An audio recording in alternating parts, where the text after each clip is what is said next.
조동근 교수입니다. 저는 명지대학교 경제학과에서 오랫동안 근무를 했고요. 지금은 이제 명예교수로 있습니다. 여기 좀 뭐 자리가 많이 비었는데 아까 산 목사님 말씀하신 대로 만약에 그런 이유로 참석을 안 하셨다면 대한민국은 후진국이네요. 정치가 뭡니까? 언론을 활성화시키는 거 아닙니까? 자기하고 생각이 다르다고 부지불식간에 압력을 넣어서 이 자리를 비게 만들었다면 대한민국은 선진국이 아니죠. 그렇지 않습니까? 네, 그렇게 생각합니다. 그리고 제가 여기 오게 된 게 뭐냐면은 좀 뜨끔해서 그래요. 존경받는 나라를 만들자라고 말씀하시는 거 아닙니까? 우리가 사실 존경받는 나라에 살고 있습니까? 다시 여쭤보는 겁니다. 대한민국이 존경받는 나라입니까? 위정자들, 지식인들 존경받을 만한 행동을 하고 계십니까? 물어보는 겁니다. 대답해 주세요, 여러분들이요. 국회가 지금 제대로 일을 하고 있습니까? 저는 자유시장경제주의자입니다. 저는 사회주의 대해서는 환멸을 느껴요. 도대체 마르크스가 도대체 누구길래 거기에 참 어떻게 보면은 대한민국이 발전을 하려면요 이 구학을 일소로 해야 돼요. 낡은 세습적인 사고를 버려야 됩니다. 지금 때가 어느 때인데 마르크스 뭐 노동 얼마 전에 무슨 뭐 근로자의 날을 갖다 노동절로 바꿨다고 한 거 알고 계십니까? 그렇죠? 근로자의 날을 노동절로 바꿨대요. 근로란 말이 어떻습니까? 근로에는 뭐 희생도 있고요, 보람도 있고 뭔가 인정해 주는 게 있어요. 노동은 뭐죠? 강제 노동의 느낌이 있지 않아요? 사실 마르크스 후예가 아니라면은 노동이란 말을 사실 우리가 편하게 근로란 말을 바꿔야 됩니다. 근로자의 날이 어때요, 도대체? 그걸 노동절로 바꿔요? 그러면 한글날도 뭘로 바꿔야 되죠? 제문절로 바꾸자고요. 제가 그걸 보면서 일전에 보면은 지금 이제 노동부 장관 사실은 고용 및 노동부 장관이에요. 노동부 장관이 아닙니다. 지금요. 고용 및 노동부 장관. 우리가 밑을 갖다 넣지는 못하지만은 사실상 고용 및 노동부 장관인데 사실 노동부 장관인 걸 생각하고 있어요. 소위 말해서 영어로 하면 job description. 자기가 뭘 해야 될지 모르는 사람을 그 자리에 앉히는 것은 그건 크게 잘못된 겁니다. 그러다 보니까 고용에 대해서는 아무 얘기를 못하고 노동 그러다 노동절이 되는 겁니다. 근로자의 날이 어때서 그럽니까? 보면 사실 이게 균형 감각을 갖다가 뭐 주사나 무슨 뭐 밑에 그 정도로는 상관없지만은 장관이 방향 감각을 잃고 job description 자기가 뭘 하는지 모를 때 이게 어떻게 되냐고 그 나라가 사실요. 그래서 우리 보면요 여기 많이 있지는 않지만 진짜 존경받는 나라의 어떤 출발점이 여기가 바로 돼야 되는 거예요. 존경받지 못한 나라에 우리가 국민으로서 도대체 얼마나 창피합니까?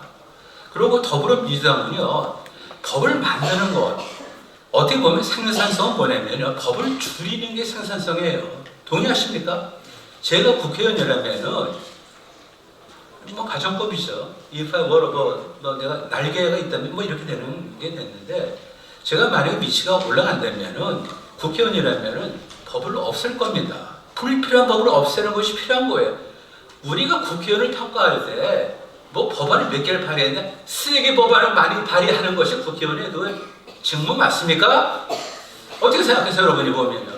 우리가 세비를 갖다 내는데 그 세비가 쓰레기 법을 양선하는 국회의원에게 전해지는 것이 이게 국회가 맞냐고요?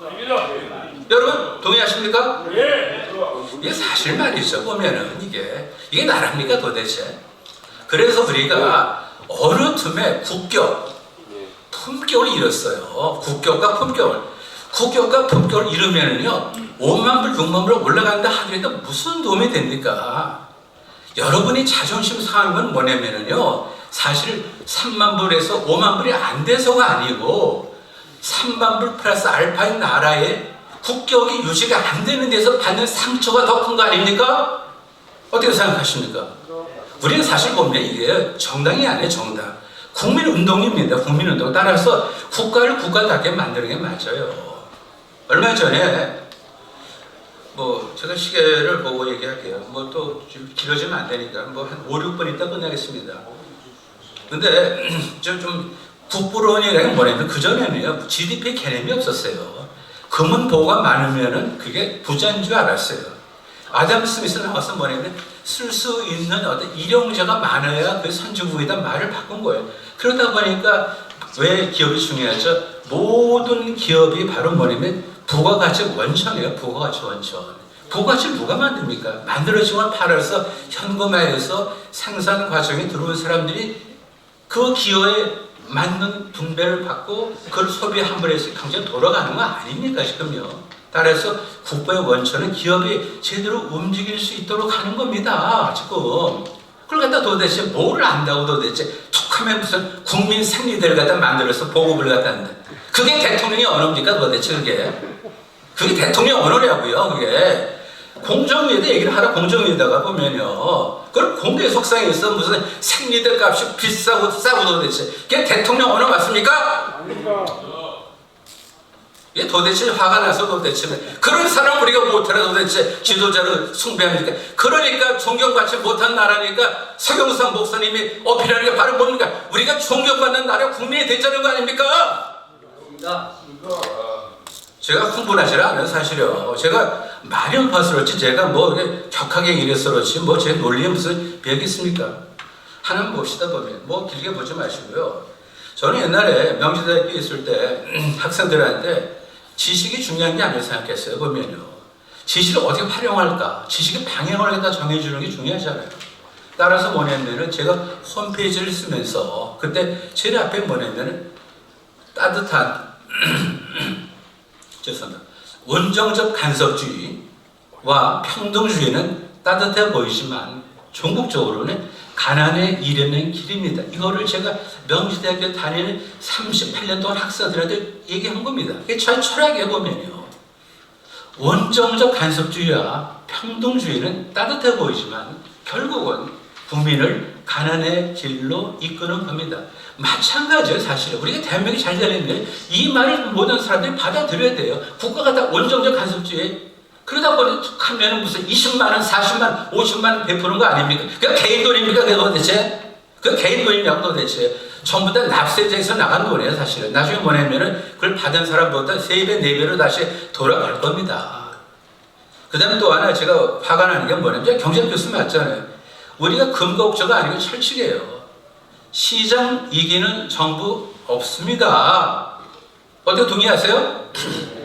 시장 이기는 정부 없다. 거꾸로 누군가 거꾸로 얘기했어. 정부 이기는 시장 없다. 그러니까 나라 꼴이 이렇게 되는 겁니다. 보면요, 사람들한테 다전 고용과 노동을 한번 구별해 보세요. 고용을 갖다가 뭔가 좀 제도적으로 이걸 정착시키지 않으면 고용이 안 되는 겁니다. 따라서 칸트식으로 하면 형식하고 틀의 문제에 보면요, 노동이라는 내용물을 갖다가 형식화하지 못하면 고용이 되지를 않는 거예요. 그래서 법 제도가 중요한 거 아닙니까 도대체. 그런 근본적인 데서 출발하지 못하고 인기영합적인 얘기를 하고 가요.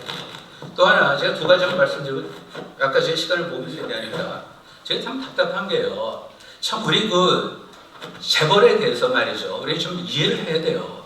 법인세가 왜 이렇게 높아요? 법인세 깎아주면요, 그러니까 법인세를 낮추면은 이 무지랭이 정부가 보면 항상 부자 감세네 이렇게 얘기를 해요. 민주당이 민주당이 법인세 지금 우리 25%에 지금 안 내렸잖아요 사실요. 미국보다 훨씬 높아요. 그러면은 법인세 낮춘다는 바보입니까 도대체? 법인세 낮춘다는 게 바보냐고요 도대체? 그건 아니잖아요 보면요. 그러면은 법인세가 높으면 왜 안 좋은가 생각해 보세요. 하나 팩트가 뭐냐면 우리나라는 법인세가 현재 선진국의 OECD 평균세율보다 꽤 높아요 지금요. 법인세율이. 그걸 낮추면 어떻게 될까 생각해 보세요. 부자 감세입니까? 아니에요. 보기 따라 달라요. 만약에 법인세를 낮추면 뭐죠 지금요? 세금 부담 주니까 생각해 보니까 주주들한테 배당을 더 할 수 있잖아요. 했잖아요. 따라서 법인세를 갖다가 낮춰서 배당 늘면 배당 소득세를 합니다. 그 다음에 만약에 법인세 낮추면 뭐죠? 급여를 올려줄 여지가 있어요. 그렇지 않습니까? 따라서 그것이 근로소득세를 잡힐 수 있어요, 보면은. 그럼 맨날 시비가 붙는 거예요. 납품업체에게 좀 더 넉넉하게 쳐줄 수 있어요. 납품 대금을. 그렇지 않습니까?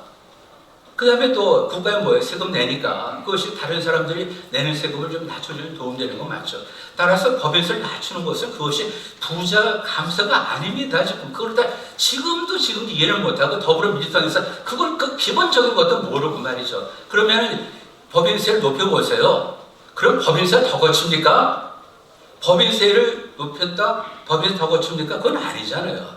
그러니까 보면 우리가 경제 교과서에 있는 내용을 좀 더 숙지하시고 오세요. 숙지하시고. 그저 틈만 나면 추경이다.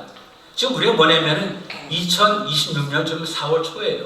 지금쯤 되면은 예산 편성할 때 사실 넉넉하게 해놨어요. 지금요. 작년보다 8.1% 증액을 했습니다. 따라서 상고하저 하듯이 좀 전반기에 예산을 좀 넉넉히 편성해서 쓰면 돼요. 틈만 나면은 추경, 틈만 나면 추경. 그 추경이 도대체 뭡니까? 추경은 말 그대로 예측하지 못한 어떤 돌발적인 게 생겼을 때 그걸 메꾸는 임시조치입니다. 따라서 추경은 이건 이머전시. 항상 이머전시가 되는 나라가 그게 나 정상입니까? 우리나라 아무 때나 시간 뭐 때가 되면 그냥 지금도 뭡니까? 뭐 중동 뭐 물 들어올 때 노조를 하는 식으로 지금 이게 도대체 뭡니까? 제발 국가가 품격을 좀 갖자고요. 국가가 좀 품격을 갖고 그 지도자는 뭐냐면요. 좀 사실 이 무슨 뭐 지지율이 중요한 게 아닙니다. 보면요. 남들이 생각할 때 미국의 갓파더가 만든 거 있잖아요. 보면 우리 이승만 박정희 대통령 만든 그게 있잖아요. 그걸 한 번 더 읽어보죠. 존중하라고. 틈만 나면 승리대가 어떻고 틈만 나면 추경이 어떻고 도대체 그게 말이 됩니까? 그러니까 존경하지 못하니까 서경석 목사님 화가 나서 존경받는 나를 만들자라고 여기 자리에 외치시는 거 아닙니까? 우리 서경석 목사님한테 박수를 한번 응원해 주시자고요. 네, 저는 아까 얘기한 대로 시간 딱 봤습니다. 예. 46분에 제가 나눈다고 했죠. 네, 감사합니다. 잠깐, 명지대학교 경제학과 조동근 교수였습니다. 그리고 저는 바른사회 시민회의 우파 시민단체의 그 공동대표이기도 합니다. 네, 감사합니다.